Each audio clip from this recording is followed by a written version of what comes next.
Assalamualaikum warahmatullahi wabarakatuh. Bismillah, alhamdulillah, wassalatu wassalamu ala rasulillah wa ala alihi wa ashabihi wa mawalah, la hawla wa la quwata illa billah. Amma ba'du, para pemirsa khususnya dari anak-anakku warga Man 1 Trenggalek. Pembahasan fikih kali ini adalah tentang had pencurian atau hukum mencuri menurut Islam. Yang dimaksud dengan istilah mencuri secara umum adalah mengambil milik orang lain secara sembunyi-sembunyi. Sedangkan menurut definisi dari syariat, mencuri adalah mengambil harta orang lain secara sembunyi-sembunyi dari tempat simpanannya, dan orang yang mengambil tidak mempunyai andil kepemilikan terhadap harta tersebut. Dalam ajaran Islam, untuk bisa dikenai had atau hukum pencurian, maka harus memenuhi beberapa syarat. Yang pertama, pelaku pencurian harus sudah mukallaf, dalam arti bukan seorang anak kecil lagi, dan juga bukan seseorang yang memiliki gangguan jiwa. Yang kedua, barang yang dicuri memang milik orang lain, dalam arti pencuri tidak punya andil kepemilikan. Misalnya orang tua yang mencuri harta anaknya tidak terkena had pencurian, karena orang tua juga ikut memiliki, punya andil atas kepemilikan harta anaknya. Kemudian yang ketiga, pencurian dilakukan secara sembunyi-sembunyi dari tempat penyimpanannya. Jadi jika misalnya meletakkan kendaraan seenaknya tanpa dikunci, lalu diletakkan di tempat umum, kemudian hilang, maka yang mengambil tidak terkena had pencurian, meskipun bukan berarti tidak ada sanksi. Kemudian yang keempat, barang yang dicuri mencapai jumlah nisab tertentu. Jika tidak memenuhi syarat-syarat sebagaimana di atas, pelakunya tidak bisa dikenai had. Tetapi hakim berhak menjatuhkan hukuman takzir, yakni hukum alternatif, bisa berupa penjara, rehabilitasi, atau yang lain. Lantas bagaimana pembuktiannya sehingga pelaku pencurian bisa dikenai had pencurian? Di antaranya adalah yang pertama, harus ada 2 orang saksi yang adil dan merdeka yang melihat pencurian itu. Kemudian yang kedua, pengakuan dari pelaku pencurian itu sendiri. Yang ketiga, sumpah dari penuduh, dalam pengertian jika bukti-bukti sudah sah dan meyakinkan, sedangkan terdakwa pencurian masih menolak, maka jika penuduh berani bersumpah, tuduhannya diterima, dan secara hukum tertuduh terbukti melakukan pencurian sehingga terkena had pencurian. Kemudian apa hukuman atau had bagi tindak pidana pencurian? Berpijak dari firman Allah dalam surat Al-Ma'idah ayat 38, yang juga diperjelas dengan hadis Nabi, maka menurut Imam Malik dan Imam Syafi'i berpendapat bahwa had pencuri mengikuti urutan sebagai berikut. Pertama, jika pencurian baru dilakukan pertama kali, hukumannya adalah potong tangan kanan.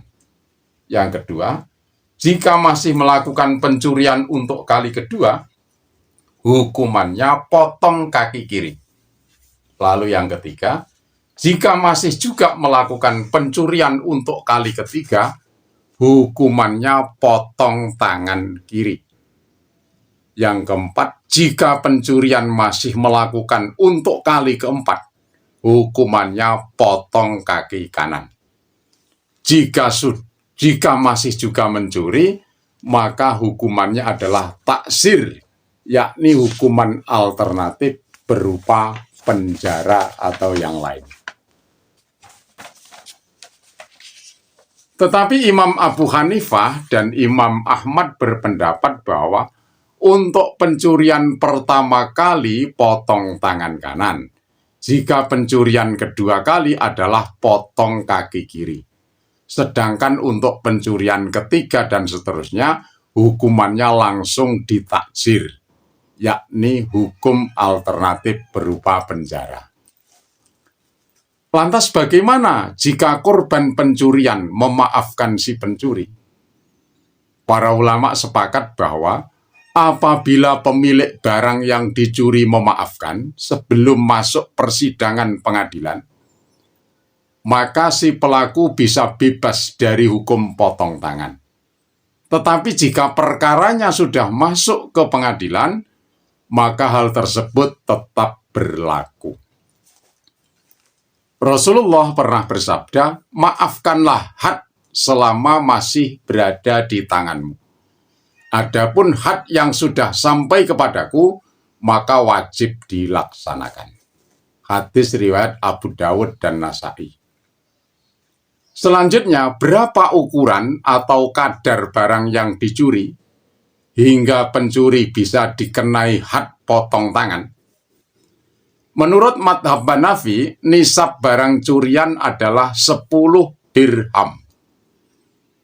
Menurut jumhur ulama, nisab barang curian adalah 1/4 dinar emas atau 3 dirham. Dari hadis Aisyah radhiyallahu an diceritakan bahwa Rasulullah SAW pernah menjatuhi had potong tangan pada pencuri 1/4 dinar atau lebih. Hadis riwayat Muslim.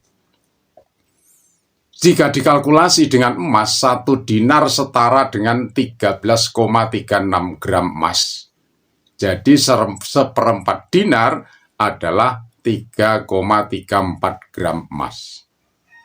Itu semua adalah ketentuan dasar di zaman Nabi yang harus menjadi wacana dalam merumuskan hukum Islam di zaman ini. Tentu saja tidak harus sama persis, karena jenis kejahatan pencurian di zaman ini sudah jauh berbeda, yang mencakup pencurian kekayaan negara dengan nilai yang jauh lebih besar dan merugikan jutaan umat.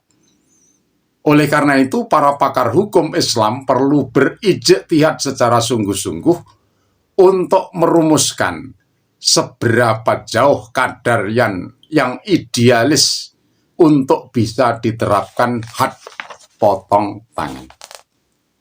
Mengapa hukum potong tangan perlu diterapkan? Hikmah diberlakukan had pencuri berupa potong tangan antara lain, pertama, dengan hukum potong tangan si pencuri akan benar-benar mendapat sanksi moral.